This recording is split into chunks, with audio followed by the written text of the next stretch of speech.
Baik, selamat malam kembali para peserta yang sedang online. Saat ini kita menyelenggarakan acara rutin kita dan masa kacau online season keempat episode ke-70 dengan topik Logika Sutta tentang logika guru yang baik dan yang buruk. Acara ini juga disiarkan langsung melalui kanal YouTube kita yaitu Dhamma Meta Jember dan juga Dhamma Televisi. Kita mulai, maka berikutnya kita akan bacakan dan merenungkan Dhammapada yang akan dipandu oleh Bu Tari. Silakan Bu Tari. Pembacaan Dhammapada Kodawaga atau kemarahan, syair 224. Sajang bhane nakujeya gajah apampia cito te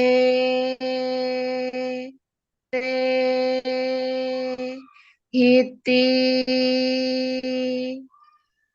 hita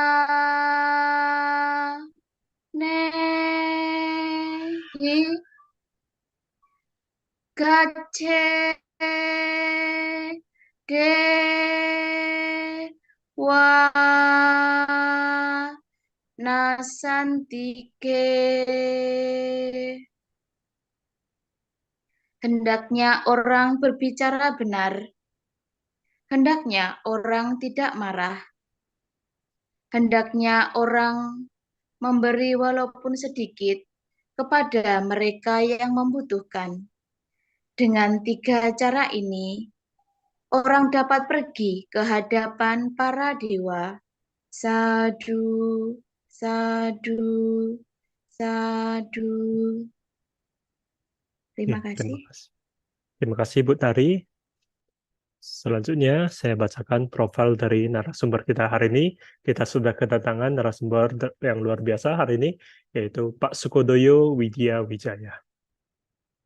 Profil Sukodoyo Widya Wijaya,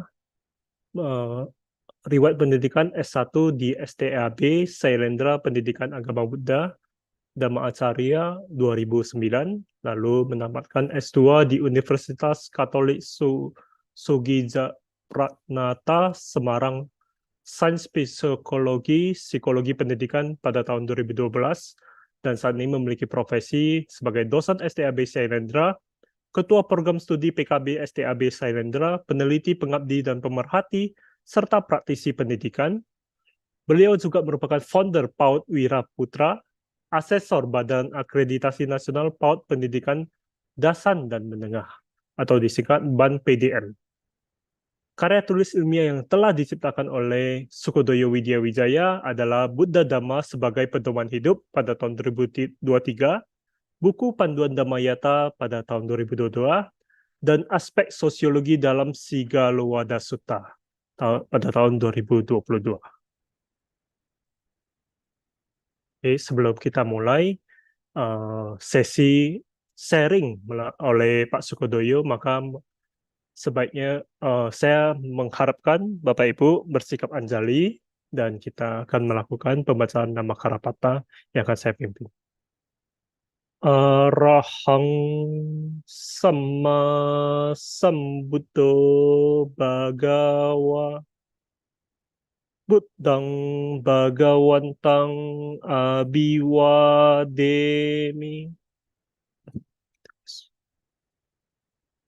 Swakato Bhagawata Dhammo Dhammang Namassami Supatipanno Bhagavato Sawaka Sanggo Sanggang Namami. Gimana kabarnya, Pak?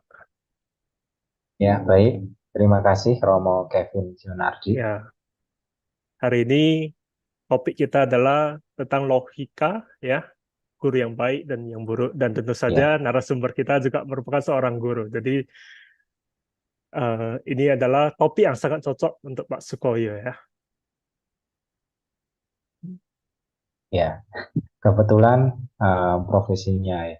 Dan saya mau konfirmasi tadi yang karya buku tadi yang nomor 1 dan nomor 3 tadi, saya hanya sebagai editor ya. Penulisnya adalah Yang Mulia Biku Medacito. Nomor 2 itu saya salah satu.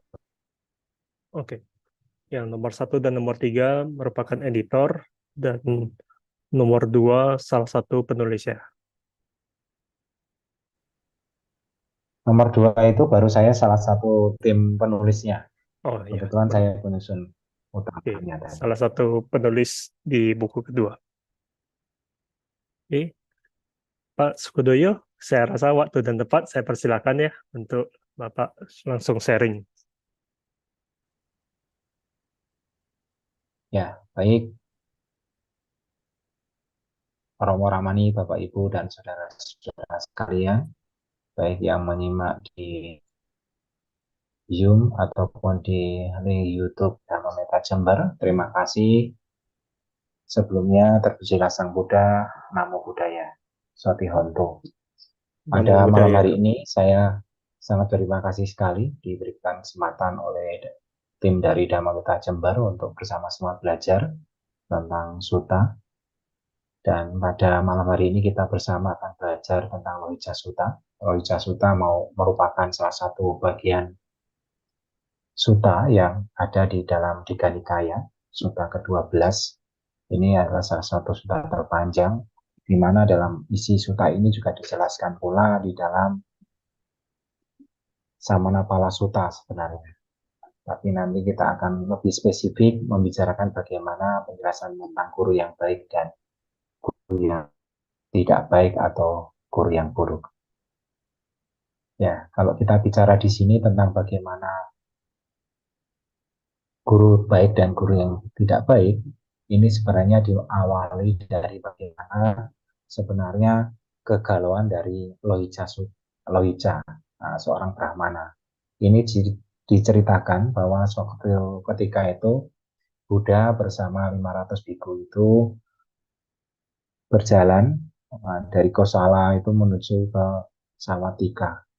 Beliau menetap di Sawatika, dan di Sawatika pula di situ ada seorang Brahmana yang sedang menetap, dan dia Brahmana tersebut itu mendapat anugerah di mana menjadi seorang kepala atau kerajaan, atau mohon maaf, dari kepala dari tempat yang didiaminya. Maka dengan apa yang didapatkan dari Raja Pasenadi dari Kosala itu, anugerahnya yang didapat oleh anak Loyi itu berupa tempat yang ramai, banyak rumput, kayu, air, dan jagung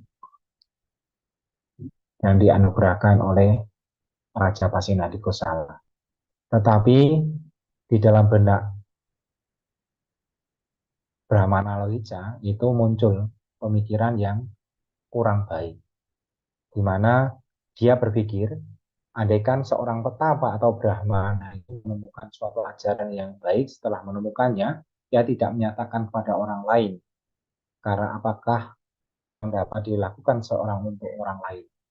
Makanya dari pembahasan di sini, kemudian dia menyampaikan, bagaikan seseorang setelah memutus belenggu lama, membuat belenggu yang baru. Aku menyatakan bahwa hal demikian adalah suatu perbuatan buruk yang berakar pada kemelekatan. Karena apakah yang dapat dilakukan seseorang untuk orang lain? Ini adalah pandangan, sebenarnya pandangan yang kurang baik dari Lohija. Kalau diibaratkan nanti di sini itu ibaratnya seorang guru yang sudah mencapai penerangan sempurna, menurut Lohija ini tidak pantas atau tidak usah mengajarkan ajaran kebaikannya kepada orang lain. Cukup untuk dirinya saja. Itu menurut Lohija. Next. Nah, kemudian Brahmana Lohica itu mendengar berita bahwa Sang Buddha yang telah tiba di Sawathi dan beliau berkeinginan untuk menemui Arahat atau Sang Buddha tersebut.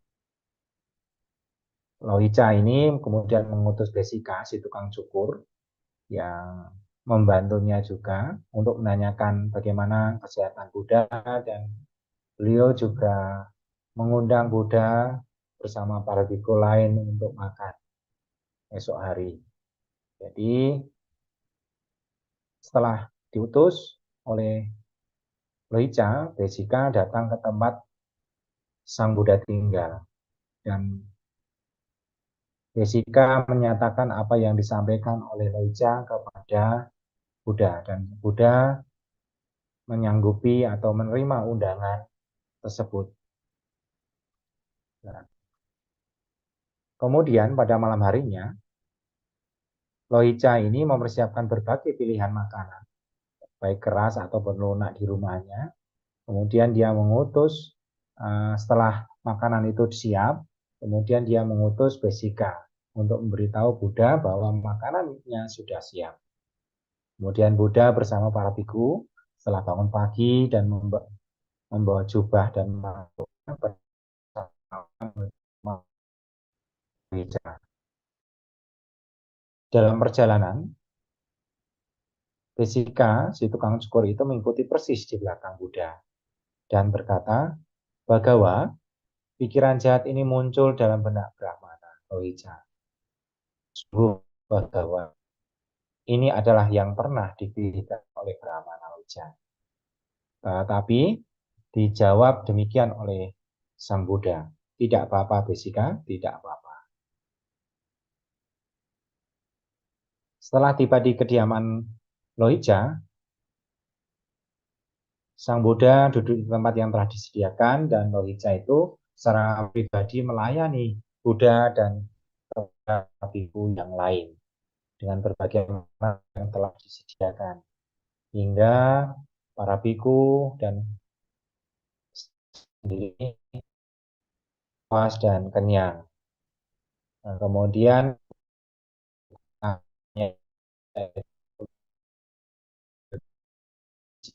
ini apa, Sang Buddha, Sang Buddha.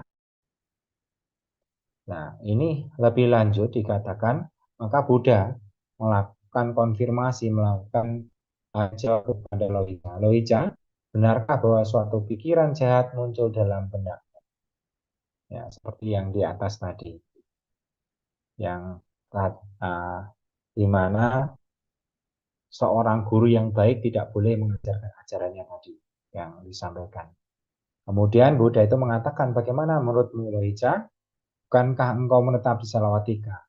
"Ya, Yang Mulia Gautama." "Sekarang, jika seseorang mengatakan Brahmana Lohica menetap di Salawatika dan ia menikmati seluruh buah dan penghasilan dari Salawatika, tidak membagikannya kepada siapapun, bukankah orang yang mengatakan hal ini akan menjadi sumber bahaya bagi warganya?" "Ya, dapat menjadi sumber bahaya, Yang Mulia Gautama." Itu jawab Desika, mohon maaf, jawab Lohica. Dan seterusnya Buddha mengkonfirmasi pikiran negatif yang muncul Brahmana Lohica. Buddha memberikan terkait perkataan yang tidak benar dan perkataan salah melalui analogi akibat. Dari bait ini kita bisa tahu bahwa analogi pertama yang disampaikan oleh Buddha terkait apa yang Lohica, yang pertama adalah bagaimana Sang Buddha itu menganalogikan bagaimana Brahmana Lohica yang mendapatkan kenikmatan atau mendapatkan penghasilan dari Salawatika, tetapi tidak membaginya kepada orang yang diberitakan oleh salah satu orang, itu menjadi apa? Menjadi berita buruk, dan orang-orang pasti atau warga di situ akan mengatakan kejelekan. Dan ini akan menjadi bahaya tersendiri bagi Lohica itu sendiri. Selanjutnya di sini Sang Buddha juga menyampaikan bahwa kita juga harus bagaimana memperhatikan kesejahteraan orang lain. Ini yang disampaikan oleh Sang Buddha.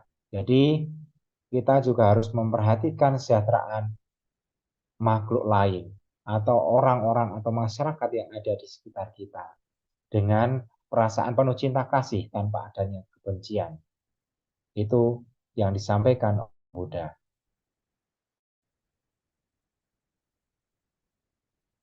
Kemudian Loica juga ditanyakan oleh Sang Buddha, bagaimana kalau sewaktu Raja Pasenadi dari Kosala menetap di Kasih Kosala, yang mulia Gotama sekarang jika seorang mengatakan Raja Pasenadi dari Kosala, menetap di Kasih Kosala dan menikmati seluruh buah dan penghasilan dari Kasih Kosala, tidak membaginya kepada siapapun, bukankah orang mengatakan hal ini akan menjadi sumber bahaya bagi warganya? Bukankah hatinya penuh dengan kebencian? Dan bukankah itu adalah pandangan salah? Itu adalah pandangan salah yang mulia Gotama. Ya. Jadi pertanyaan itu juga berlanjut tadi, pertanyaan dari paragraf ini kemudian dilanjutkan pertanyaan yang di mana ketika seseorang memiliki atau Raja Pasenadi itu ketika dikasih Kosala itu memiliki buah penghasilan dari Kosala tetapi tidak membaginya kepada masyarakat, itu juga akan menjadi masalah bagi masyarakat itu sendiri. Makanya ini adalah hukum sebab akibat, di mana kita harusnya peduli pada di mana tempat tinggal kita, kepada masyarakat kita.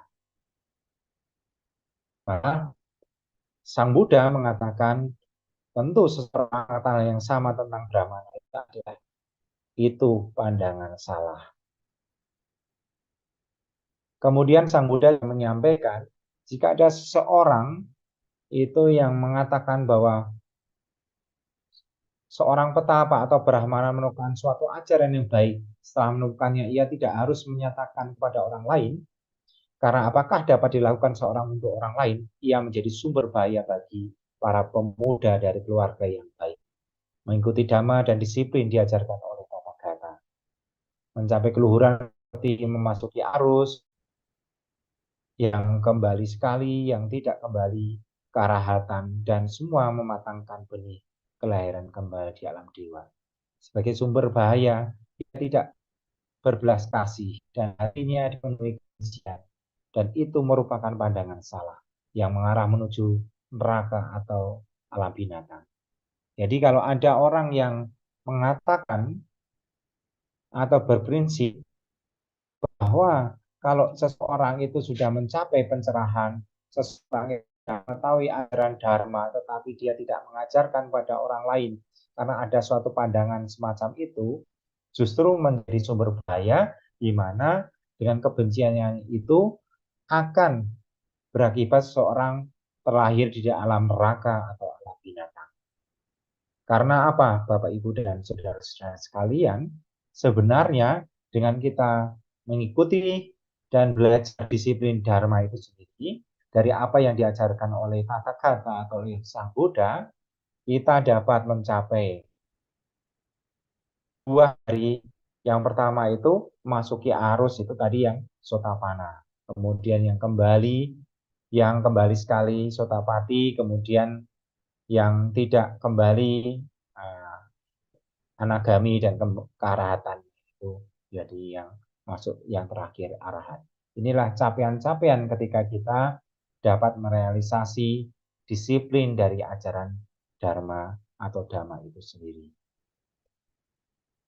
Jadi sebenarnya di dalam Lohica Sutta ini, khotbah tentang Lohica, ini intinya itu ada 3, Bapak, Ibu, dan saudara-saudara sekalian, di mana sebenarnya dari yang diuraikan di atas tadi, kemudian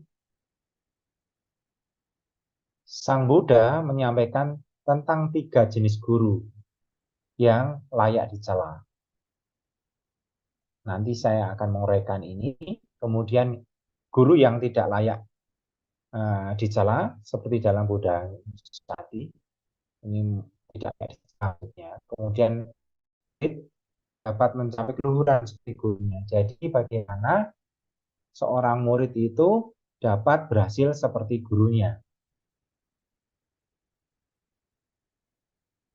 Baik, saya lanjutkan. Ini sengaja saya kutip dari Sutta, Loica Sutta itu, saya supaya menjadi lebih jelas. Jadi perumpamaan yang pertama yang disampaikan oleh Buddha, sebagai guru yang telah meninggalkan keduniawian dan menjalani kehidupan tanpa rumah, tapi belum mencapai buah pertapaan, dan tanpa pencapaian tujuan ini, ia mengajarkan muridnya suatu ajaran dengan mengatakan ini untuk kebahagiaanmu, ini untuk kebahagiaanmu. Namun muridnya tidak ingin memperhatikan. Mereka tidak mendengar, mereka tidak membangkitkan pikiran untuk mencapai pencerahan. Dan nasihat guru dicemooh.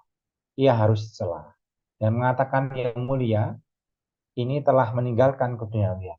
Nasihatnya dicemooh. Ini bagikan seorang laki-laki yang terus-menerus mendekati seorang perempuan yang menolaknya dan merangkulnya walaupun ia telah berpaling. Aku menyatakan ini sebagai ajaran jahat yang berdasarkan pada kemelekatan, karena apakah yang dapat dilakukan seseorang untuk orang lain. Nah, maksud dari paragraf ini, Bapak, Ibu, dan saudara-saudara sekalian, di mana di sini ada seorang guru yang di situ guru tersebut walaupun sudah meninggal kehidupan rumah, tapi belum mencapai kesucian dan mengajarkan ajarannya tentang kebaikan, tetapi muridnya tidak mau mendengarkan. Nah, makanya di sini diibaratkan tadi sebagai seorang laki-laki yang terus-menerus mendekati seorang perempuan yang menolaknya dan merangkulnya walaupun telah berpaling. Jadi bagaimana mau, tapi yang diajar itu tidak mau mendengar, tidak mau menghormatinya. Nah, di situ. Jadi ibarat ini analogi yang dikatakan Buddha itu sangat logis sekali. Ketika kadang kita mengajar, ya, tetapi yang kita ajar itu tidak mau mendengar. Oh, ternyata kalau menurut Loica Sutta ini adalah satu guru yang layak dicela.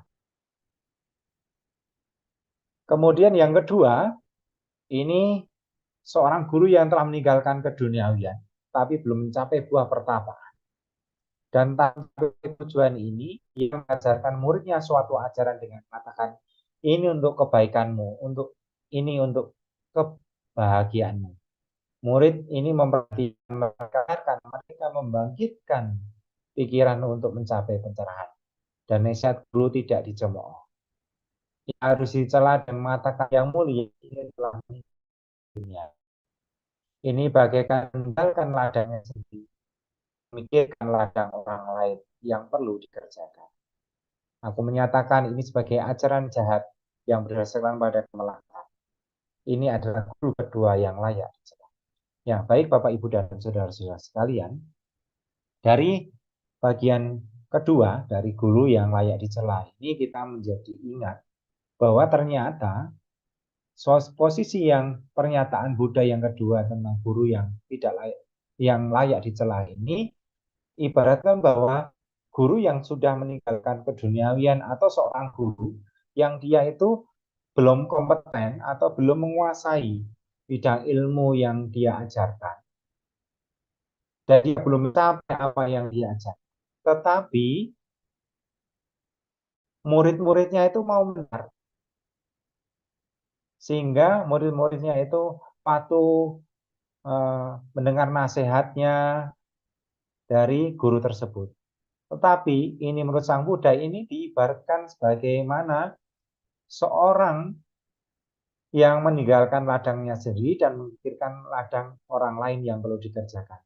Jadi diri sendiri itu belum selesai dengan dirinya sendiri, belum kompeten, belum mencapai merealisasi apa yang diajarkan, tetapi dia malah mengurusi ladang atau memikirkan ladang orang lain, bagaimana agar orang lain berhasil. Itu ibarat guru yang layak dicela yang kedua.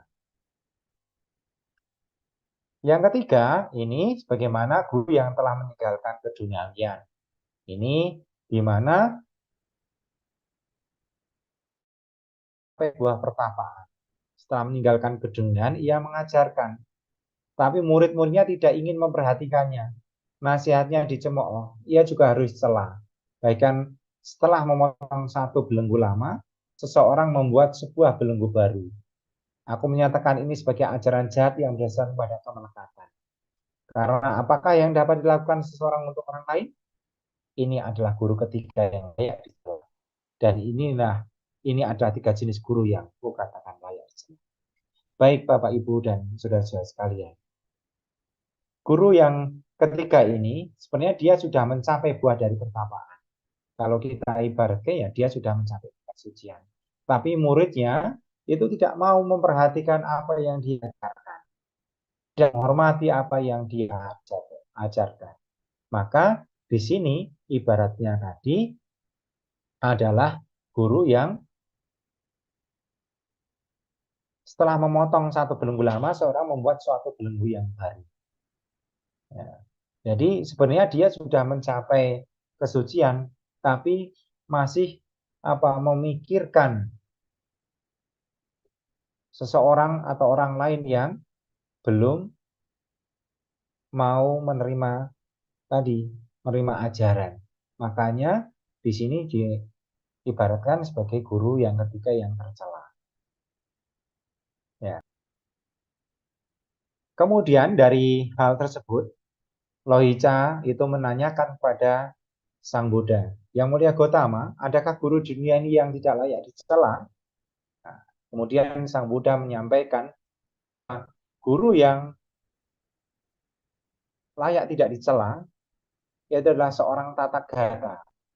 Telah muncul di dunia ini seorang Buddha yang telah mencapai perangai sempurna, memiliki kebijaksanaan dan perilaku yang sempurna, telah sempurna menempuh sang jalan, mengenal seluruh alam, penjinak manusia yang harus dijinakkan, yang tiada bandingnya. Guru para dewa dan manusia tercerahkan, terbekahi.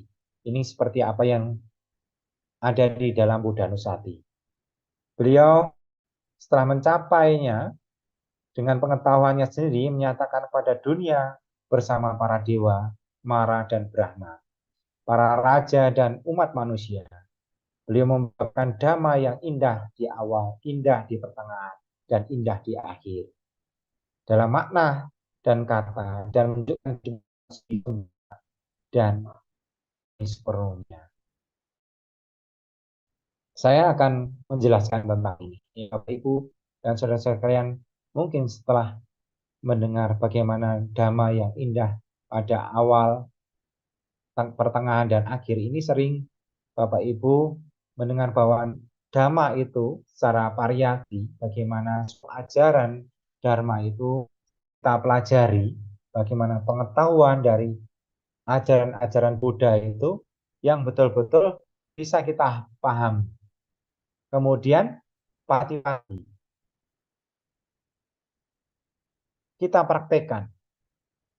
Dari indah pada pertengahan itu kalau memang dari ini kita mampu mempraktekkan, dan indah pada akhir kita mencapai penembusan, atau disebut seseorang yang bisa membiasakan dari kebiasaan-kebiasaan baik itu menjadi suatu karakter yang utuh. Maka dhamma ini yang disebut sebagai indah di awal, indah di pertengahan, dan indah di akhir. Saya lanjutkan. Jadi seorang siswa pergi meninggalkan keduniawian dan memperhatikan moralitas, menjaga pintu-pintu indria, mencapai jana pertama. Jadi dari apa yang diajarkan oleh seorang Buddha atau Tathagata atau seorang arhat ini, kemudian siswanya mampu mempraktikkan moralitas atau sila, dan kemudian dia menjaga pintu-pintu indria. Jadi indria samwara, kemudian mencapai jana pertama. Selanjutnya seseorang dari seorang guru mencapai keluhuran demikian.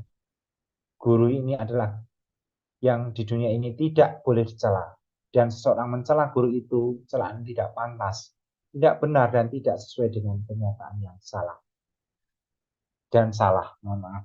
Nah, di sini kita menjadi tahu bahwa guru yang baik itu dapat menjadikan muridnya berhasil seperti ini.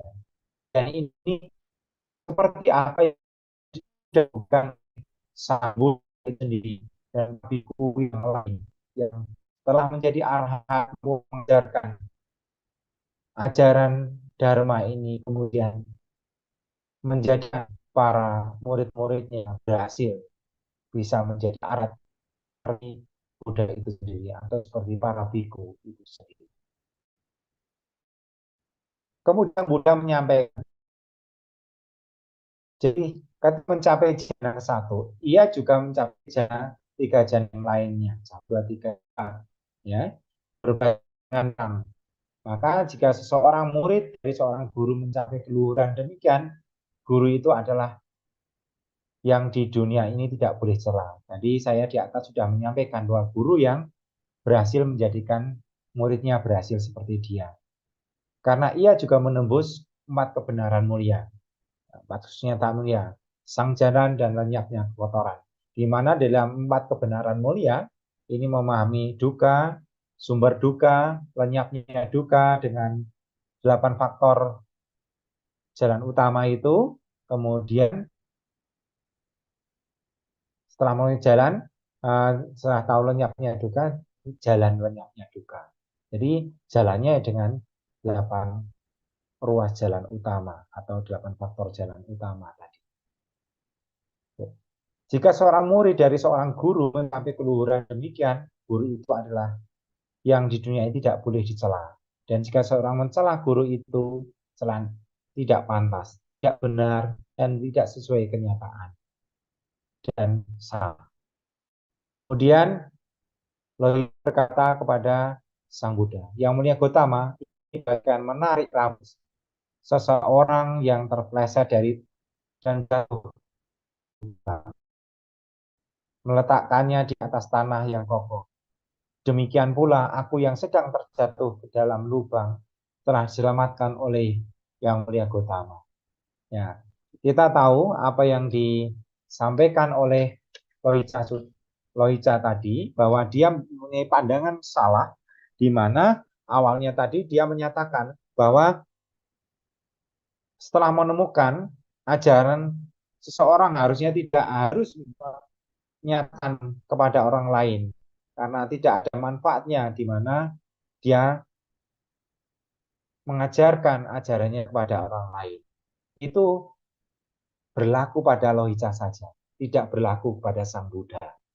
Ya, karena Sang Buddha apa? Justru dengan mengajarkan Dharma, orang banyak yang cerah, orang banyak yang terselamatkan. Maka ini disampaikan Lohica bagaikan menarik rambut seseorang yang terpleset dan jatuh ke dalam lubang. Ya, jadi agar dia bisa keluar dari lubang itu. Maka Lohica kemudian menyampaikan, sungguh indah Yang Mulia Gotama, sungguh menakjubkan bagaimana seorang menegakkan apa yang terjatuh atau menunjukkan jalan bagi ia yang tersesat atau menyalakan pelita dalam gelap. Nah, jadi Dhamma itu ibarat memang pelita. Jadi orang yang dalam kegelapan itu tidak bisa berjalan, atau kalau bisa pun berjalan, dia tidak bisa berjalan sesuai jalan yang kalau dia atau ada penerangan. Makanya pelita ini sangat dibutuhkan sebagai penerang atau penunjuk jalan agar seorang bisa mencapai tujuan. Sehingga mereka yang memiliki mata dan melihat apa yang ada di sana. Nah, itu yang disampaikan oleh Lohica. Demikian pula Yang Mulia Gotama telah membabarkan Dhamma dalam berbagai cara. Nah, ini Bapak, Ibu, dan saudara-saudara sekalian, dari kasus yang pandangan salah yang dimiliki oleh Loica tadi, kita menjadi tahu bahwa memang setiap suta itu mempunyai karakteristik sendiri-sendiri, di mana Sang Buddha mengajarkan dengan melihat kemampuan, dengan melihat kecerdasan dari masing-masing siswanya. Maka di sini analogi-analogi yang diberikan oleh Sang Buddha kepada Loica itu tentunya sesuai dengan kemampuan Loica itu sendiri sehingga mudah. Makanya setiap suta itu tidak bisa digeneralisir. Suta ini untuk siapa, di mana, kapan, dan relevansinya apa itu kemudian tidak bisa disamakan karena kasusnya berbeda-beda. Makanya muncul suta ataupun winaya itu karena ada karakteristiknya masing-masing. Dan di akhirnya Bapak Ibu dan saudara-saudara sekalian, dari apa yang disampaikan Loica, apa yang didengar oleh Loica Sutta itu tadi, dari apa penjelasan Dhamma yang dijelaskan oleh guru kita Buddha Gotama, menjadikan Brahmana Loica itu berlindung pada Sang Bhagawa, pada Sang Buddha, Dhamma, dan Sangha. Jadi berlindung pada Tiratana dan memohon beliaunya untuk diterima sebagai seorang siswa awam atau menjadi upasaka pada hari tersebut. Jadi dari apa yang kita dapat pelajari dari sutta ini sebenarnya, dari kisah ataupun cerita tentang guru yang buruk dan guru yang baik yang disampaikan oleh dalam Loica Sutta ini, kita menjadi dapat mengevaluasi dan introspeksi diri. Bagaimana apa kita sudah mampu menjadi guru yang terbaik? Apakah kita sudah bisa belajar yang terbaik untuk diri kita sendiri sebelum kita mengajari orang lain? Itu hendaknya menjadi pegangan kita bersama, agar kita senantiasa mau belajar dan mengembangkan Dharma, mempraktikkan Dharma, membiasakan Dharma ini dalam kehidupan kita sehari-hari dan menjadi sebuah karakter yang kuat. Saya kira itu yang dapat saya sampaikan. Nanti kita lanjutkan pada sesi tanya jawab. Terima kasih. Terima kasih Pak Sukodoyo atas sharing dharmanya pada hari ini, membedah tentang Lohika Sutta, ya, tentang guru yang baik dan guru yang buruk. Apa saja yang sudah kita bahas hari ini, yaitu contoh-contoh guru yang layak dicela dan yang tidak layak dicela. Nah, menurut Lohika Sutta kita sudah mempelajari bahwasanya ada 3 jenis guru, yaitu guru yang 2 jenis pertama yaitu guru yang belum mencapai buah kebaikannya atau belum mencapai pencerahan, namun dia sudah memikirkan orang lain, yaitu memikirkan muridnya. Dan yang ketiga, walaupun sudah mencapai pencerahan namun masih melekat terhadap muridnya, komentar-komentar muridnya. Seperti itu ya Pak Sudoyo. Ya, baik begitu. Hmm. Kevin Junardi. Nah, ya. Dan siapa guru yang layak dihormati, yaitu Sang Buddha sendiri sebagai pada sutta ini. Nah, baik, saya ingin menyapa juga Bapak Ibu, teman-teman semua yang sudah sedang online pada Zoom hari ini. Di sini saya melihat ada Pak Limli dari Malaysia, ya, Ko Yong Yong dari Jember, Pak Harjoyo dari Makassar, ya.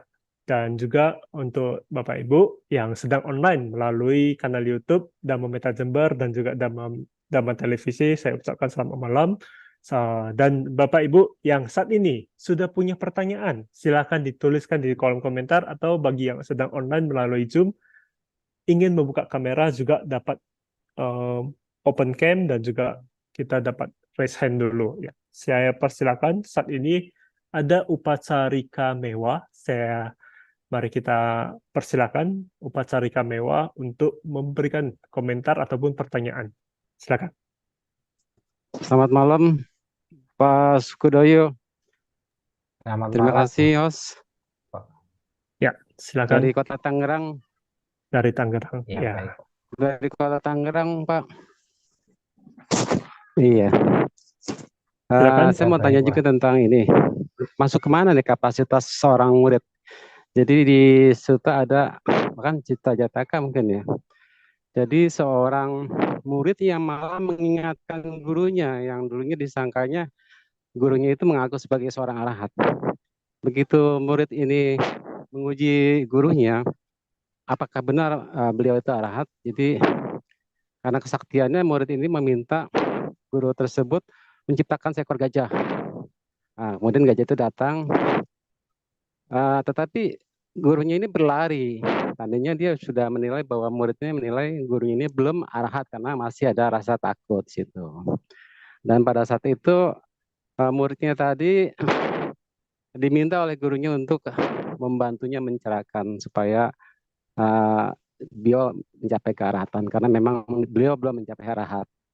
Dan pada saat itu saya dengar juga muridnya ini sudah mencapai tingkat kesucian keempat tadi. Dalam hal ini murid tersebut bisa digolongkan sebagai murid yang bagaimana ya? Jadi bisa melebihi dari gurunya sendiri gitu. Itu saja Pak, makasih banyak. Baik, langsung saya jawab atau bagaimana? Romo Kevin Leonardi. Ya, boleh langsung dijawab oleh Pak Ya, Sukodoyo ya. kalau dari golongan tadi sebenarnya bisa dikatakan ke guru yang tipe kedua, yang tersangka yang kedua tadi. Ya, karena si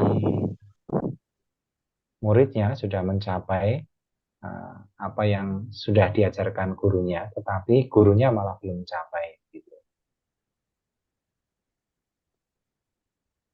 Yang mana itu? Dengan kualitas mana gitu ya? Pertanyaan saya. Kualitas yang guru tercela yang kedua, Pak, tadi. Oh, yang tercela kedua ya Pak. Ya, jadi tadi kan diibaratkan gurunya itu ibarat ini punya ladang. Ladangnya sendiri tidak digarap, tapi masih malah memikirkan ladangnya orang lain tadi. Iya. Tapi secara tidak langsung kan, secara langsung juga, baik yang tidak sengaja maupun tidak sengaja, bahkan membina muridnya sendiri menjadi sukses. Bagaimana itu? Ya sebenarnya ini adalah makanya tadi di awal relevansi suta ini di akhirnya ya. Itu Iya. menjadi pijakan bagi kita bersama untuk ingat bahwa kita melihat bahwa saya sendiri juga belum bisa mencapai pencerahannya.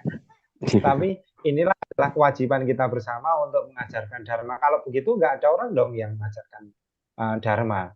Kalau Betul. idealis seperti apa yang uh, Sang Buddha ajarkan dalam Lohita Sutta, tapi di sini Iya. adalah bagaimana kita itu mau introspeksi, mau belajar dan terus belajar.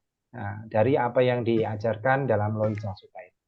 Karena kekhususannya adalah ini adalah di Lohita Sutta ini karena apa? Sang Buddha mengajarkan Dharma pada seorang Brahmana yang memiliki pandangan salah tadi. Iya. Terima kasih Pak. Ya, sama-sama. Terima kasih atas pertanyaan yang sangat bagus. Silakan lanjut kembali Pak. Namo Pak Buddhaya. Putra Ika Mewah. Ya, Iya. Namo Buddhaya. Oke, terima kasih Upacarika Iya. Mewah. Semoga jawaban dari Pak Sukodoyo dapat membantu ya. Nah, berikutnya ada satu pertanyaan lagi dari Zoom ini. Di sini ada komentar dari Wahidin Johan. Selamat malam, Pak Sukodoyo Widya Wijaya. Mohon penjelasan. Apakah seseorang yang telah menjadi seorang Arya harus mengajar dan mempunyai murid? Kan-en. Silakan, Pak Sukodoyo. Ya, diceritakan dalam berbagai ajaran Samba itu kan ada itu sendiri ataupun arahat itu sendiri, ada juga yang tidak mengajarkan dharma kepada tidak memiliki murid ya tidak masalah. Tapi ada juga yang memang seorang yang mengajarkan dharma kepada muridnya. Seorang arahat itu harus mengajarkan ajarannya dan memiliki murid ya. Tentunya karena kemampuan dari arahat itu kan beda-beda. Nah, Makanya Sang Buddha sendiri kan mengajarkan bahwa murid-muridnya bisa menjadi bodhisattva ataupun menjadi arahat. Nah, itu suatu kebebasan. Ada yang ingin menjadi Buddha atau menjadi arahat saja juga boleh. Ada yang mengajarkan ajarannya atau dengan begitu menjadi arahat saja, tidak mengajarkan juga tidak menjadi masalah. Tapi suatu keunggulan apabila dia mampu mengajarkan ajaran kebajikan kepada orang lain atau kepada umat-umat yang lain, begitu. Jadi tidak ada kewajiban ya tadi yang mau Bapak Wahidin Johan. Baik. Berikut. Atau bisa ditambahkan mau Kevin. Ya, jadi beberapa yang kita ketahui bahwasanya beberapa arahat juga tidak mengajarkan juga ya, tidak memiliki murid. Jadi ini sebenarnya bukan merupakan sebuah keharusan memiliki murid, namun ada baiknya ya seperti logika Sutta tadi, seperti pembahasan kita tadi, ya ada baiknya seorang guru juga mempraktekkan dharma atau mempraktekkan keilmuan yang dia miliki, sehingga yang apa yang dia ketahui, apa yang sudah dia praktekkan dapat bermanfaat untuk murid-muridnya, dan juga apa yang dia lakukan juga bermanfaat untuk dirinya sendiri. Nah, itu poin pada kesempatan kita hari ini. Semoga menjawab ya untuk Wahidin Johan. Baik, apakah Ya, ada pertanyaan lagi? menambahkan Ya, boleh. Romo Kevin. Ya, Jadi silakan. sebenarnya kalau kita melihat dari apa yang disampaikan Sang Buddha, Sutta Jataka atau di Dhammapada atau di mana yang lain, Sang Buddha itu sosok guru yang mampu benar-benar mengajar dengan kemampuan ya. Ketika kita melihat tentang bagaimana Culapantaka ya, bagaimana soalnya itu yang saja tidak bisa. Ya, Sang Buddha salah itu memberikan kain. Nah, awal itu sebenarnya Culapantaka itu ternyata sebenarnya dulu kelahiran yang sebelumnya itu adalah seorang biku yang senior, tetapi sempat meremehkan seorang biku junior yang bisa. Jadi kembali, ya dari Culapantaka tadi ya, karena sebenarnya ketika sudah menjadi biku kemudian meremehkan kemampuan dari seseorang yang juniornya tidak bisa menghafal parita gitu saja, kemudian berakibat pada kelahiran selanjutnya malah si Culapantaka itu tidak bisa menghafal parita. Dan pada kelahiran saat menjadi biku itu sekarang Culapantaka kemudian sama kakaknya sama-sama menjadi biku, tapi kakaknya malu karena hanya mengingat beberapa atau menghafalkan beberapa syair saja tidak bisa. Kemudian kakaknya menyuruh Culapantaka itu keluar dari Dhammasala. Nah, Sang Buddha mengetahui Culapantaka yang begitu sedih. Nah, kemudian Sang Buddha menemui Culapantaka karena Sang Buddha itu mempunyai Cetopariyanyana ya, mempunyai kemampuan batin yang bisa membaca pikiran orang lain, itu menanyakan hal tersebut kepada Culapantaka dan kemudian Culapantaka diberikan satu kain putih Rajo Haranam, kemudian untuk diingat bahwa bersih dari kotor, bersih dari kotor. Setiap hari dia diterik matahari dengan pagi sampai terik itu kemudian justru kain putih itu menjadi malah kotor karena keringat dari situ.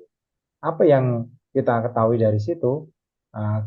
Dengan menyadari anicca, dukkha, anatta, menyadari dari tilakana ini, kemudian Culapantaka malah dapat mencapai kesucian dengan media dari kain putih itu. Nah, cerita lanjutnya lebih panjang karena bisa mencapai kesucian. Ada juga ketika ada Ratu Kema. Ratu Kema itu seorang ratu yang selalu membanggakan kecantikannya. Tapi kemudian karena pada waktunya ini Ratu Kema itu awalnya tidak mau bertemu Sang Buddha, tapi kemudian suatu saat dia malah ingin bertemu kepada Sang Buddha, tidak masalah. Dan kemudian Sang Buddha menciptakan perempuan yang cantik, yang cantiknya melebihi siapa? Tadi Ratu Kema. Dari kecantikannya, kemudian dia menyadari prosesnya dari anicca, dukkha, anatta itu tadi, kemudian apa yang terjadi? Orang yang cantik, jadi visualisasi yang diciptakan Buddha itu kemudian menjadikan apa? Lama-lama menjadi tua, keriput, kemudian menjadi kurus karena sudah tua, giginya tanggal dan sebagainya, kemudian menjadi meninggal. Dari kesadaran itu bisa tercerahkan juga si Ratu Kema. Banyak cerita yang lain. Ya, tentunya kita menyadari itu adalah kehebatan-kehebatan yang dilakukan Sang Buddha. Itu waktu itu Sang Buddha sudah menciptakan media visual dengan visualisasi wanita yang cantik itu tadi, yang kemudian simbol dari ketidakberkalan. Kemudian yang muridnya tidak pintar, dengan apa? Dilatih. Oh, ternyata dia bakat di kinestetik. Oh, dia dengan apa? Menyadari prosesnya, kinestetiknya dengan menyentuh kain itu tadi. Jadi seorang guru ya sekarang namanya dalam perkembangan pembelajaran ada pembelajaran berdiferensiasi. Jadi guru itu harus tahu gaya belajar siswanya. Ya, jadi kalau ibarat sekarang, kalau dalam dunia pendidikan, kalau ada seorang murid yang sedang belajar tapi gaya belajarnya itu dia lebih visual, lebih senang membaca, sering melihat gambar-gambar dan sebagainya. Ketika seorang guru ingin mengajarkan tentang meditasi atau bagaimana meditasi itu diajarkan, kita mau belajar dari meditasi kesadaran, dia suruh melihat atau membaca atau melihat itu video-video tentang yang membicarakan tentang meditasi kesadaran. Kemudian dia nanti merangkum dan sebagainya. Itu yang pertama, tipe gaya belajar visual. Yang auditori yang suka mendengar, dia suruh mendengar aja podcast dan lain sebagainya. Atau kemudian nanti dia menceritakan apa hasil podcast. Yang ketiga, yang dia kinestetik, yang cenderung praktik, ya suruh praktik meditasi cangkramana, menyadari bagaimana perasaannya setelah merasakan tadi meditasi jalan, sadar apa yang Anda rasakan, apa manfaatnya dan sebagainya. Dari ketiga murid itu kemudian suruh menceritakan tipe-tipe gaya belajarnya itu tadi. Makanya itu juga bisa kita praktekkan dalam dunia pendidikan saat ini. Nah, ini ada pertanyaan lagi yang menarik. Silakan mau Ya, dibacakan dulu. boleh saya bacakan. Ini ada pertanyaan dari Zoom, ada Upacarika Mewa bertanya, kalau Paceka Buddha, kenapa nggak harus mengajar Dhamma pada umat perorangan atau kelompok banyak?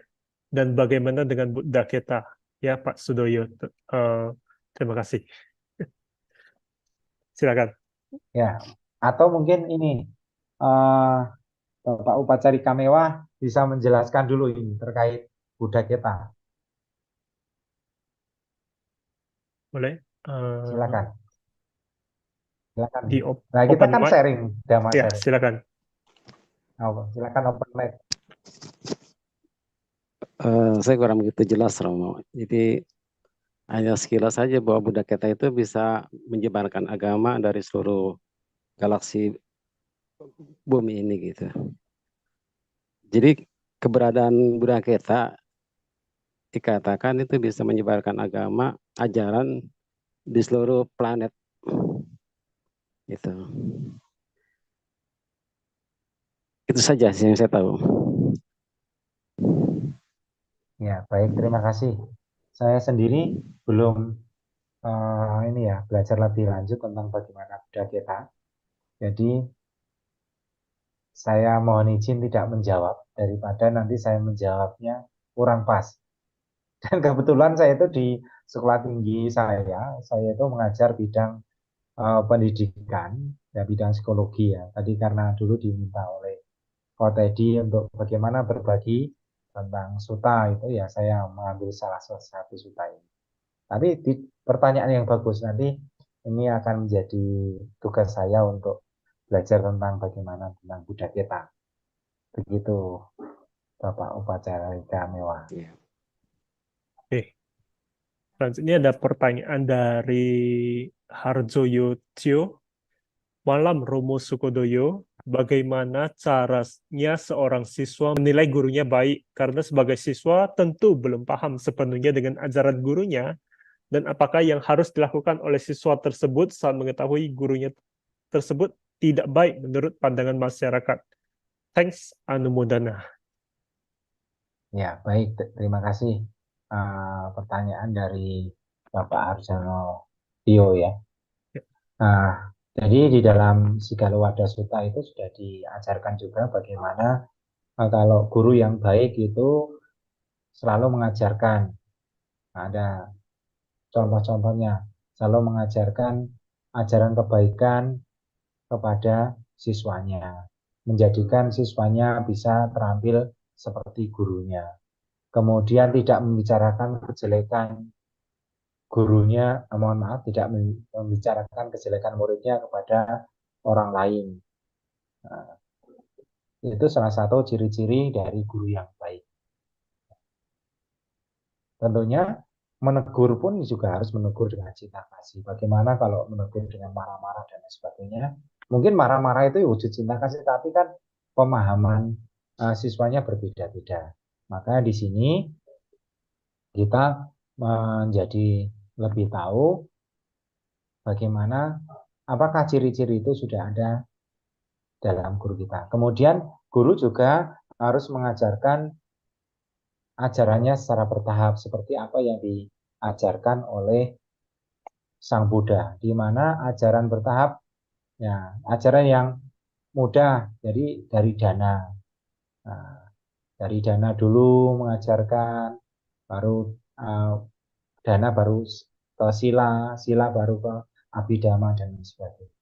Ini mengajarkan dari hal-hal yang mudah dulu kemudian baru menuju ke hal-hal yang sulit. Nah, kemudian posisi kita sebagai seorang murid ya bagaimanapun kita harus menghormati guru. Ya, toh tidak ada salahnya kalau nanti ada guru yang kurang baik itu ya seperti tadi Upacarika Mewah kan menyampaikan bagaimana ada yang gurunya kurang baik tapi kemudian mengingatkan seperti yang Arya Sariputa itu pernah diingatkan oleh Samanera ketika jubahnya itu tidak memakainya kurang tepat gitu. Nah, seorang guru yang baik dia senang diingatkan oleh muridnya karena sama-sama guru, yang muridnya juga dianggap sebagai gurunya. Jadi ketika kita melihat atau mengetahui ada guru yang tidak baik, kalau sepantasnya kita sebenarnya kita itu memberitahu tetapi ya dengan menghargai, dengan penuh cinta kasih, tidak di hadapan orang banyak dan mohon maaf dengan kata mohon maaf, mohon izin menyampaikan dan terima kasih.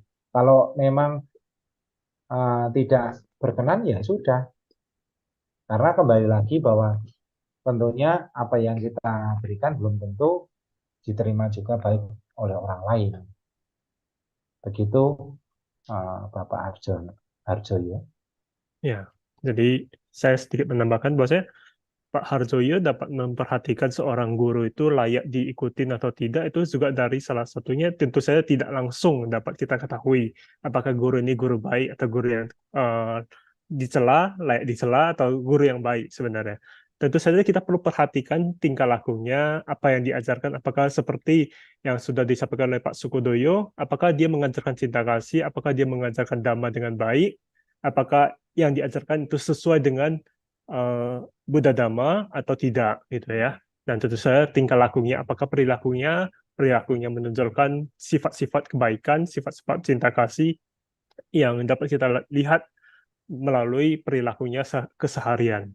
Nah, jadi tidak serta-merta baru ketemu sekali terus kita bilang, oh ini guru yang baik, oh ini guru yang tidak baik. Tentu saja kita perlu perhatikan dan evaluasi lagi. Apakah satu guru ini layak untuk diikutin, layak untuk dihormati, layak untuk dipuji, layak untuk dihormati. Ya, baik. Terima kasih. Semoga membantu dan menjawab ya Pak Harjoyo. Nah, ada komentar lagi dan pertanyaan dari Iya, Pak saya Wahidin Johan. menambahkan dari Ya, Pak silakan. Harjoyo tadi ya memang ya sebelum ke Pak Wahidin Johan ya. Jadi Ya, dari apa yang disampaikan Pak Harjoyo tadi juga kita menjadi lebih tahu namanya dalam ilmu keguruan itu seorang guru yang mempunyai kompetensi kepribadian. Jadi orang yang memiliki kompetensi kepribadian yang baik itu memang dilihat dari bagaimana perilakunya, dia mau mengendalikan emosinya selain tata susilanya. Itu ya, karena guru itu memiliki 4 kompetensi. Yang pertama kompetensi profesional, dia mampu mengajar apa yang kemampuan atau mampu mengajar apa yang diajarkan. Yang kedua kompetensi pedagogis, itu mampu mengajar sesuai dengan strategi atau cara-cara bagaimana siswa aktif menjadikan siswa itu belajar dengan baik. Yang ketiga, kompetensi sosial. Jadi bagaimana mampu berinteraksi, mampu berkomunikasi pada siswanya, pada orang tua wali, kepada orang-orang warga sekolah. Nah, tanpa komunikasi kan tidak bisa bagaimana menyampaikan ajaran-ajarannya itu. Yang keempat adalah kompetensi kepribadian. Jadi kompetensi kepribadian di sini yang tadi dilihat dari tercermin dari perilaku guru tersebut. Maka dalam filosofi Jawa itu ada namanya guru itu adalah digugu lan ditiru. Ya, jadi harus mampu menjadi teladan bagi para siswa. Begitu. oke. Terima kasih Pak Sukodoyo atas tambahannya dan beberapa kompetensi yang perlu kita perhatikan dari seorang guru. Selanjutnya, mari kita saya bacakan pertanyaan dari Wahidin Johan. Sekarang ada cara mengajar atau melafal parita bisa dengan robot. Nah, pertanyaannya, bisakah itu membuat seseorang tercerahkan? Silakan Pak Sukodoyo. Ya, kalau kita bicara tipenya adalah awalnya kita melihat siapa dulu kesiapan batin masing-masing dari siswanya dulu. Ya, kalau memang siswanya itu sudah siap secara batin, siap dia dengan belajar demikian kemudian bisa mencapai, ya bisa juga. Tetapi kalau di usia PAUD sampai dengan SD itu biasanya masih butuh kehadiran guru-guru, ya. Walaupun guru pertama adalah orang tua mereka, tapi guru-guru di sekolah itu kehadiran karena ikatan emosional. Contoh model ini perlu ya. Kalau sedangkan robot, sekarang ada orang-orang yang bisa mendengar dari Zoom, dari YouTube. Kalau memang bisa tercerahkan ya nggak masalah. Memang karena memang diawali dari itu apa? Dari dia belajar gitu tadi.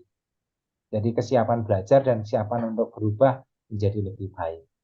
Jadi bisa jadi demikian bisa saja, ya, tanpa harus ketemu langsung, mendengar dari tayangan YouTube, kemudian mendengar dari lantunan parita dan sebagainya karena dilandasi keyakinan dan dilandasi dengan sila samadhi dan panya, ya itu bisa tercapai. Begitu Pak Wahidin Johan. Ya, Ya memang eranya memang sekarang eranya begitu. Artificial intelligence ya. Ya itu sekarang banyak yang kita bisa pelajari dari situ. ya. Saya Jadi, sedikit mengulas dari mungkin dari Pacarika Mewah tadi ya, dari Bapak Pacarika Mewah tadi, atau yang dari Buddha Keta itu tadi kalau disampaikan bahwa dari planet dan lain sebagainya mampu mengajar, ya kalau memang dari Buddha kita itu memiliki kemampuan demikian ya luar biasa sekali, dan kita patut bagaimana meladani sebenarnya. Tapi kan kita ya upayanya dengan media teknologi, sekarang ada Zoom atau kemudian ada YouTube, itu adalah menjadikan Dhamma sebenarnya menjadi semakin luas, bisa dipelajari dimanapun. Yang saya ada di Kabupaten Semarang, Romo Kevin Dari Medan. Yunardi ada di Medan. Medan, Ya, dari Medan. Pak Liu Chuanli ya, itu dari ya, Malaysia, dari dimanapun. Jadi Malaysia. kita bisa belajar Dhamma dimanapun. Sekarang lintas negara malah kita bisa belajar. Jadi sayangnya kita belum menjadi Buddha, karena kalau saya malah nggak bercita-cita jadi Buddha. Kalau ada yang mudah menjadi arahat, pakai jalan yang mudah juga, lebih mudah seperti apa yang diajarkan oleh Buddha. Ya, ada yang pilihan kan dalam agama Buddha, pilihan masing-masing. Kalau ada yang cepat, ngapain milih yang lama gitu. Tapi itu kan pilihan masing-masing. Ya, jadi komentarnya Pak Skodoyo, artinya robot itu mungkin saja dapat membantu pencerahan di saat kesiapan batinnya siap, ya saat waktunya tepat, karmanya berbuah, ya mungkin saja itu dapat membantu belajar dan belajar melafal parita melalui robot, dapat membantu. Jadi ada komentar tambahan. Jadi belajar sendiri tanpa guru dong. Nah, ini mungkin ada komentar, apakah perlu guru untuk belajar Dhamma atau tidak perlu guru sama sekali untuk belajar Dhamma ini? Silakan Pak Skodoyo, bagaimana pandangannya? Kalau menurut saya, guru tetap perlu. Karena ternyata yang Ya, maaf, Bapak Ibu, saudara-saudari, Pak Skodoyo sedang mengalami gangguan sinyal, dan Bapak Ibu yang sedang online melalui Zoom maupun YouTube, bagi Anda yang ingin berinteraksi melalui kolom komentar, silakan dituliskan melalui kolom komentar, baik dari YouTube maupun dari Zoom. Ya, lanjutkan kembali, Pak Sukodoyo, silakan. ya, mohon maaf ya atas Ya. ketidaknyamanannya. Ya, jadi tadi yang ditanyakan terkait, jadi bisa belajar sendiri tanpa guru dong. Ya bisa jadi. Makanya tadi Romo Kevin Gyonardi bisa, kalau karmanya mendukung dan memang kita sudah jelas. Tapi di sini kalau kita sebagai seorang yang belum masih putu jana ya, masih karena masih diliputi oleh loba dosa dan moha, saya kira kehadiran guru sangat perlu sekali, karena itu bisa menunjukkan jalan kita. Kalau kita ada kekeliruan seperti dengan para biku, kita bisa tanya jawab dan sebagainya. Jadi kalau sendiri kadang kita mau mencari kemana, mau tanya siapa gitu. Kecuali kita sendiri sudah bisa mencapai itu, sudah jelas gitu.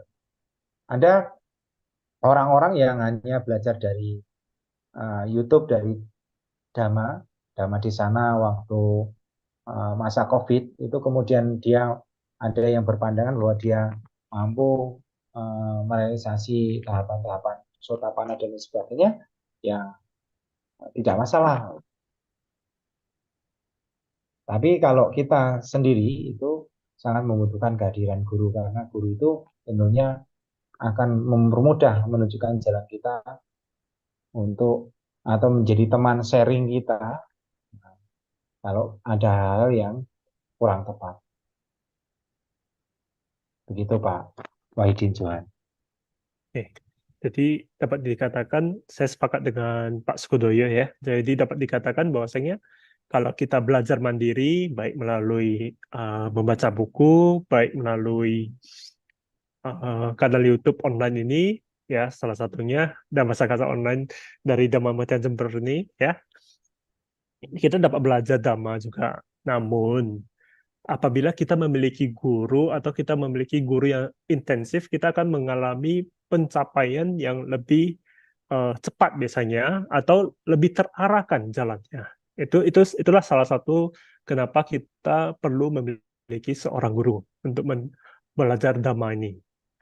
Nah, namun karena keterbatasan tempat atau keterbatasan waktu di di wilayah masing-masing, ya, sehingga tidak dapat menemui seorang guru secara intensif, ya tidak ada salahnya untuk belajar secara mandiri juga. Dan jika suatu saat kesiapan batinnya, karma baiknya berbuah, ya juga dapat juga tercerahkan dengan seperti itu. Namun ya seperti yang saya perhatikan di belakangan ini di masyarakat, ada beberapa orang juga yang secara belajar mandiri, mereka malah salah menginterpretasikan ajaran Buddha ini atau salah mengartikan arti sutta ini. Sehingga terkadang kita itu perlu seorang guru atau seorang teman sharing, ya seperti Dhamma Sakasa online ini, kita juga bertemu dengan Pak Sukodoyo ya untuk sharing-sharing, saling melengkapi, saling mengomentar apakah yang kita pelajari ini dan apa yang sudah diajarkan sudah betul nggak apa yang sudah kita pahami. Jadi kita saling mengkonfirmasi. Inilah salah satu fungsi dari seorang guru Dharma melalui pembelajaran Dhamma ini. Nah, oke, ada komentar lagi tambahan dari Pak Wahidin. Karena sekarang banyak sekte tidak tahu mana yang cocok. Gimana tuntunannya Pak Sukodoyo sebagai seorang guru ini? Ya, kalau menurut saya cocok tidak cocok yang tahu kita. Kita tidak bisa memaksakan Pak Wahidin Juwan. Jadi itu kan kecocokan. Kalau kita beranggapan bahwa kemudian yang lain salah, yang itu sementara kita menyalahkan yang lain, itu kan berarti kita melandasi diri kita dengan kebencian. Ya, kan? Nah, lebih baik karena kalau sudah tahu membedakan yang mana baik atau tidaknya, ya kalau ya pilih yang cocok sesuai hati nurani kita, sesuai batin kita itu saja. Begitu Pak Wahidin. Ya, jadi ya kembali lagi ke hati nuraninya Pak Wahidin. Coba dipilah-pilih sekte mana yang cocok untuk Pak Wahidin ketika mengikuti ajarannya, apakah cocok enggak atau mengajarkan kebaikan enggak, membuat diri kita menjadi lebih baik enggak dari waktu ke waktu, karena Dhamma itu indah di awal, indah di pertengahan, dan juga indah di akhir nanti. Saya berlanjut ke komentar dari Pak Harjoyo Cio. Romo, apa jenis karma yang ditimbun oleh seseorang guru yang tidak baik dan tidak pernah mau mengintrospeksi diri kecuali bersandar pada posisi istimewanya sebagai pengajar tanpa peduli dengan tanggung jawab moral terhadap perkembangan muridnya? Thanks.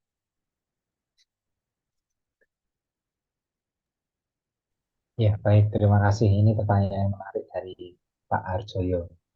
Inilah salah satu contoh sebagaimana adalah guru itu adalah guru yang tidak kompeten, guru yang tidak baik, tidak memiliki kompetensi guru yang saya sebutkan 4 tadi secara undang-undang kalau di Indonesia ya. Nah, jadi kompetensi guru. Nah, di satu sisi juga makanya guru harus introspeksi diri, harus evaluasi diri. Itu penting.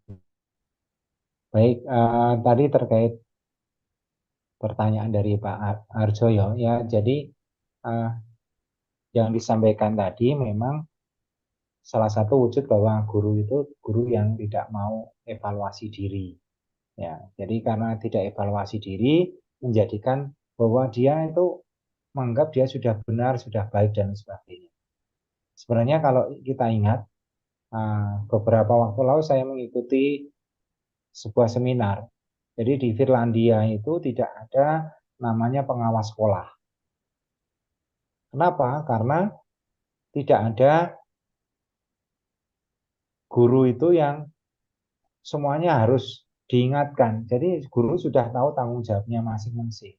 Karena sudah tahu tanggung jawabnya masing-masing, jadi tidak ada perlu ada orang yang mengawasi, yang mengingatkan. Maka ini orang yang kompeten itu selalu tanggung jawab, selalu disiplin terhadap apa yang dia kerjakan. dan dia mau mengevaluasi dirinya. Kalau orang yang diawasi senantiasa ada pengawas itu seperti orang yang apa-apa harus diingatkan, apa kurang tepat dan sebagainya. Jadi menjadikan tanggung jawab itu jadi kurang. Atau bahkan karena kita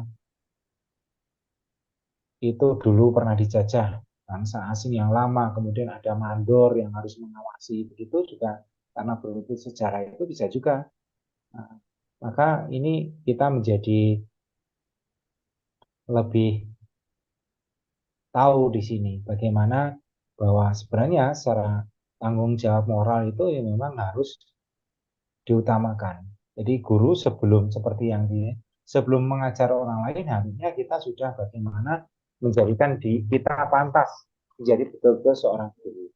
Makanya walaupun kita bukan sebagai profesi guru istilahnya di dunia formal, kita sebenarnya guru bagi diri kita sendiri. Jadi pemimpin bagi diri kita sendiri yang mampu menunjukkan kita arah kemana.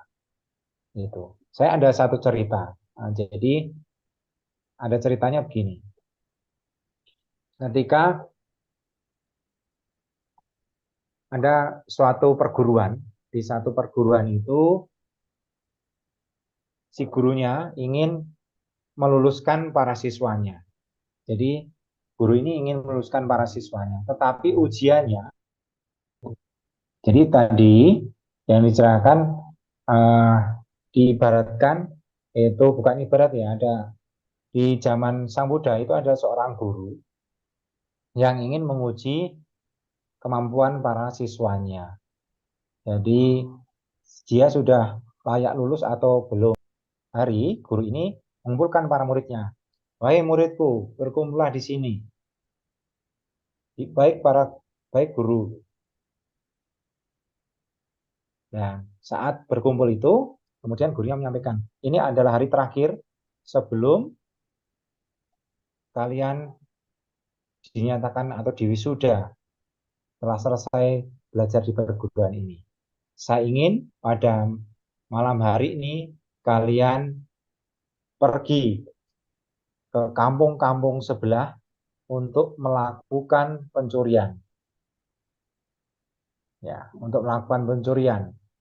Asalkan di sini tidak ada yang melihat. Begitu apa yang dilakukan oleh atau yang disampaikan oleh gurunya. Apa yang dilakukan oleh muridnya, kemudian muridnya menyanggupi. Siap guru. Nah, pada malam hari itu ada satu murid yang tidak beranjak satupun. Nah, tapi yang lain pada pergi. Kemudian mereka itu membawa di tengah malam itu membawa hasil curiannya dan tidak ada satupun yang ketangkap. Nah, kemudian setelah berkumpul lagi pada esok paginya di depan para gurunya, kemudian gurunya senang sekali mereka dapat berhasil. Tapi ada satu muridnya tadi, tapi ditanyakan pada oleh gurunya begini. Halo, siapa yang hasilnya terbanyak? Saya guru, saya. Kemudian menyampaikan, ada yang satu, nah kenapa kamu tidak melakukan? Guru tadi di awal sudah menyampaikan, tidak boleh ada satupun orang yang melihat. Kemarin menyampaikan begitu. Jadi saya tidak melakukan mencuri. Kalau saya mencuri, berarti saya sudah melihat apa yang saya curi sendiri. Jadi boleh kita berbohong pada orang lain, tapi kita tidak bisa berbohong pada diri kita sendiri. Itu ibaratnya begitu. Maka guru itu kemudian menyampaikan, wahai muridku yang kamu sudah mencuri, kembalikan barang-barang itu karena para penduduk-penduduk di kampung-kampung itu sudah saya beritahu memang akan ada orang yang hadir ke sini mencuri dan sudah dicatat apa saja yang mencuri, kembalikan. Nah, dari itu kemudian gurunya merasa senang karena ada satu muridnya yang berhasil. Kemudian dari muridnya itu yang sudah berhasil ini kemudian dijodohkan dengan anak gurunya yang satu-satunya itu, dan murid ini yang jujur itu kemudian meneruskan perguruan tersebut. Nah, ini adalah salah satu contoh bahwa bagaimanapun kita tidak bisa kemudian melihat kesalahan, kejelekan orang lain, tapi lupa kadang kita introspeksi diri, mengevaluasi diri kita. Itu penting bagi diri kita sendiri, walaupun kita adalah guru bagi diri kita sendiri sebenarnya. Yang tahu mana baik dan buruk setelah kita belajar Dharma, ya awalnya diri kita sendiri. Kita bisa berbohong pada orang lain, tapi kita tidak bisa membohongi diri kita sendiri. Begitu pesannya dari satu cerita yang disampaikan oleh Sang Buddha. Oke, terima kasih Pak Sukodoyo atas ceritanya. Semoga ini juga membantu menjawab apa yang disampaikan oleh Pak Harjoyo. Jadi seorang guru juga merupakan murid untuk dirinya sendiri juga ya, belajar untuk dirinya sendiri, harus jujur untuk diri sendiri. Saya rasa hari ini kita cukupkan dulu ya Pak Sukodoyo. Terima kasih atas sharing damanya. Mungkin satu closing statement untuk malam hari ini. Baik, terima kasih atas kesempatan yang diberikan.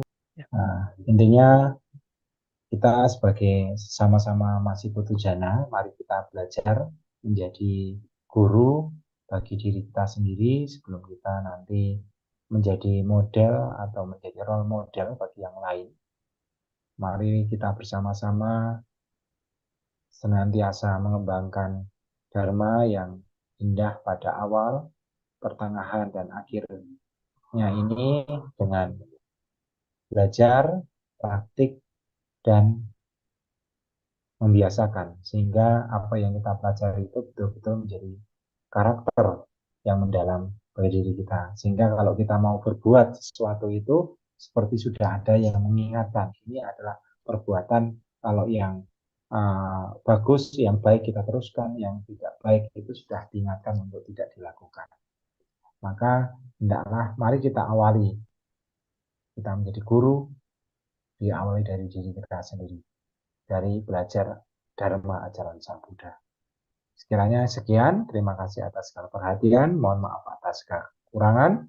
Saya akhiri dari saya, Sotihonto Namo Buddhaya. Sotihonto Namo Buddhaya. Jadi ada ajakan dari Pak Sukodoyo untuk kita mulai menjadi guru untuk diri kita sendiri. Dan apabila kita sudah belajar Dhamma, jangan takut untuk men-sharingkan kembali ya, Pak Sukodoyo ya. Men-sharingkan kembali apa yang sudah kita pelajari sehingga bermanfaat untuk banyak orang. Nah, mohon kiranya Pak Sukodoyo, pelimpahan jasa ini dipimpin oleh Pak Sukodoyo. Baik, Bapak Ibu dan saudara-saudara sekalian, marilah kebajikan yang kita lakukan pada malam hari ini kita limpahkan pada semua makhluk yang ada ikatan karma dengan kita dan pada leluhur. Semoga apa yang kita lakukan pada hari ini betul-betul bisa bermanfaat bagi para leluhur dan pada semua makhluk yang ada ikatan karma dengan kita. Handama yang pati dana si punya si dani kata sa yana nyani kata nime pesanca batino hontu satananta pamanaka ye biya gunawan taca mayang mata pita dayo pita me capya ditawa anye maja tawerino sata titantilo kasbin te buma catuyo nika pace kanca tuwo kara samsaranta bawa bawe nyatang ye patida name anumo dantu te sayang ye cimang napaca nanti dewa tesang niwe dayung maya dinana punyana anumo dana hetuna sabi sata sada hontu awera sukajiwino, kema padanca papontu, tesasa sijatang subha. Sadu, Sadu, sadu, sadu. sadu. Baik, terima kasih Pak Sukodoyo ya atas sharing damanya hari ini dan juga limpahan jasa pada hari ini. Semoga jasa-jasa kebajikan kita melimpah kepada mereka semua yang memiliki ikatan karma dengan kita. Mari kita akhiri Dhammasakata online ini dengan membacakan nama Karapata. Arahang Sama Sambuddho Bhagawa Buddhang Bhagawantang Abhiwademi. Penghormatan kepada Buddha. Swakato Bhagawata Dhammo Dhammang Namassami. Penghormatan kepada Dhamma. Supatipanno Bhagavato Sawaka Sanggo Sanggang Namami. Penghormatan kepada Sangga. Terima kasih Bapak Ibu, Saudara-saudari yang berbahagia di dalam Dharma telah mengikuti Dhammasakata online melalui kanal YouTube Dhamma Meta Jember, Dhamma Televisi, dan juga melalui Zoom online ini. Terima kasih Pak Sukodoyo, terima kasih juga teman-teman para hadirin yang sudah online hingga waktu ini. Ya, terima kasih Romo Yunardi, terima kasih Bapak Ibu, dimanapun Anda berada. Sampai ketemu di lain kesempatan. Sampai jumpa. Ya, baik Bapak, Ibu, Saudara-saudari yang berbahagia. Bapak, Ibu, Saudara-saudari yang berbahagia di dalam Dhamma, ada beberapa pengumuman yang akan disampaikan, yaitu Dhammasakata Online Season keempat, episode ke-71, akan dilaksanakan pada hari Jumat, 17 November 2023, dengan topik kunci meraih kebahagiaan yang akan disampaikan oleh Upacarika Herman Susanto. Dhamma Meta Jember juga ada melakukan kegiatan chanting pagi sore yang dipimpin oleh Bhikkhu Tejapunyo Mahatera dan juga Samanera Karunawaso setiap hari.